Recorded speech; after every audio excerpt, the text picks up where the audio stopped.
Thank you, Mr. Chairman. It's good to see you and good to see all my colleagues.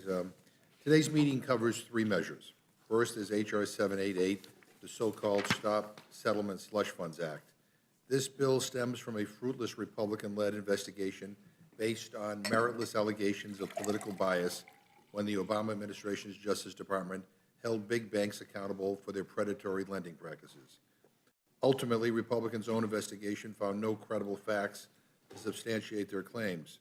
But over a decade later, they're still harping on it by bringing this harmful and unjustified measure to the floor, which would weaken enforcement of environmental and consumer protection laws. House Republicans, after a full year in the majority, still have no new ideas or real agenda to help the American public. So they want to pass off this solution in search of a problem as some big, important new bill. It's not big, it's not new, and it's definitely not important. It's a waste of our time. Second is S.J. Res. 38. This resolution is House Republicans' attempt to weaken President Biden's Buy America requirements, allowing federal dollars to be spent on chargers made in competitor countries like the People's Republic of China, rather than increasing Buy America standards for EV chargers and the corresponding infrastructure. While Democrats and President Biden work to bring jobs back from China, Republicans are eager to do the bidding of billionaire corporations and ship jobs overseas to China. I'll just let that one speak for itself. Finally, we have H.J. Res. 98, a resolution that blatantly attacks the American workforce. This bill would weaken workers' ability to organize, collectively bargain, or otherwise hold their employers accountable. If we connect the dots here, these three measures have one thing in common.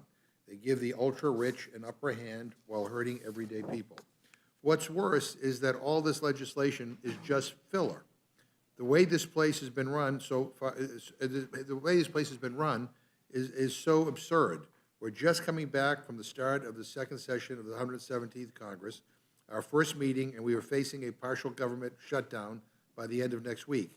And although it's great that we have a top-line appropriations agreement, so the news reports, all you have to do is read the front page of the New York Times today to see that the Freedom Caucus is already throwing cold water on it. And as we all know, the MAGA extremists run this place. They tell Speaker Johnson what to do, and they call that agreement, this bipartisan agreement, a total failure. Marjorie Taylor Greene doesn't like it, and usually what she says goes around here. And now we are hearing that on top of these absurd bills, Republicans want to start impeaching everyone under the sun because, again, the MAGA extremists are upset that they aren't getting their way, and they want to throw another temper tantrum. So we are back, and it may be a new year, but it's clear that it's the same old Republican majority, trying to distract from their own disarray and division and doing the bidding of Donald Trump instead of working for the American people. And with that, Mr. Chairman, I yield back my time. Thank you very much. Without objection, the prepared statements that our witnesses may have